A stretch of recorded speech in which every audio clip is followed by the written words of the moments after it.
फांसी का मेला, फांसी का मेला। शहर मक्का में एक अजीब सी हलचल थी। बूढ़े, बच्चे, जवान, मर्द और औरत सभी फांसी के मेले में शरीक होने और करीब से लुत्फ़ अंदोज़ होने जा रहे थे।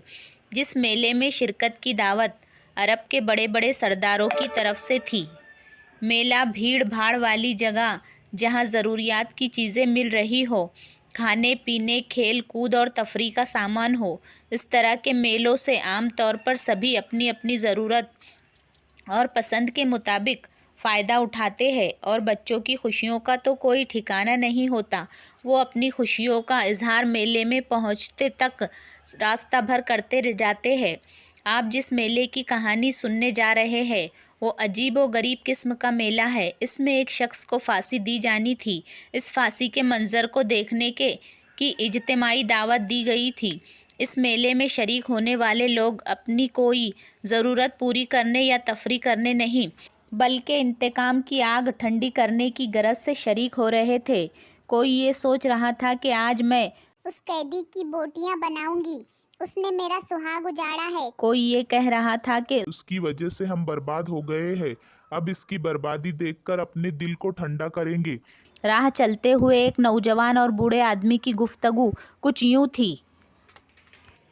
नौजवान: बाबा, आज सब लोग कहाँ जा रहे हैं?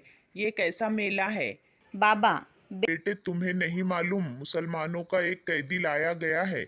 उसको फांसी देकर हम लोग आज अपने इंतकाम की आग ठंडी करेंगे।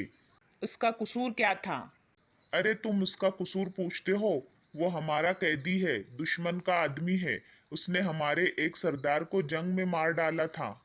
वो तो ठीक है, मगर इसमें मेला लगाने की क्या जरूरत थी? तुम कैसे जवान हो, तुम्हारा खून नहीं खवलता? उन लोगों ने हमें बुरी तरह से शिकस्त दी थी। वो तो है, मैं भी तो आपके साथ ही चल रहा हूँ ये मंजर देखने, लेकिन मेरी समझ में नहीं आता कि ये कौन सी बहादुरी है कि एक आदमी को पूरा मोहल्ला मिलकर जलील करे और उससे बदला ले। एक अजनबी खातून: हाँ भाई, मैं भी तुम्हारी तारीफ करती हूँ। मैंने तो उस जैसा इंसान आज तक नहीं देखा। वो तो मेरी ही कैद में था। बाबा ने खातून की बात सुनी तो बोल पड़े। अच्छा, ऐसा है बेटी, इसके बारे में कुछ और बताओ। खातून ने कहा। क्या बताऊँ, ऐसा बहादुर और निडर इंसान मैंने नहीं देखा। जब उसे बताया गया कि आज तुम्हें फांसी दी जाएगी तो उसने अपनी ज़रूरत के तहत अस्तरा मांगा। मैंने उसे दे दिया। मैं फिर किसी काम में मसरूफ़ हो गई।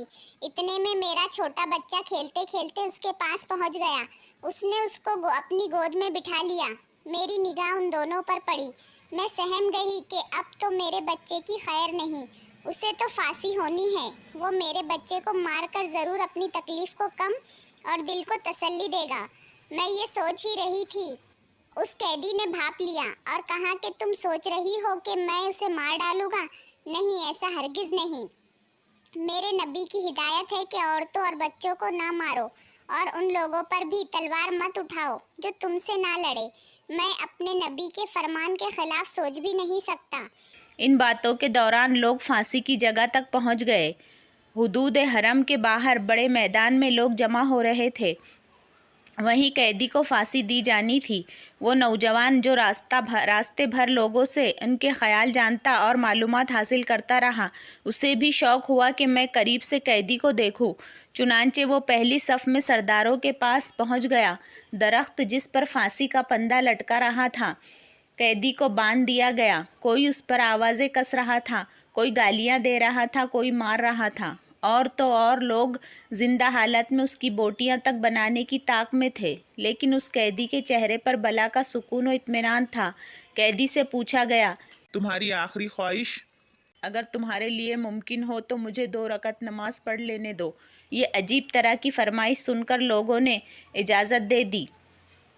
नौजवान, जिसे लोग सईद के नाम से पुकारते थे, उसने महसूस किया कि ये तो अजीब तरह का कैदी है।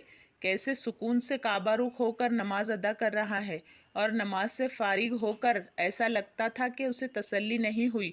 लोगों से कह रहा है, अल्लाह की कसम, अगर मुझे इस बात का खौफ ना होता کہ تم لوگ سمجھوگے کہ میں نے موت کے ڈر سے نماز لمبی کی ہے تو میں اور دیر تک نماز پڑھتا۔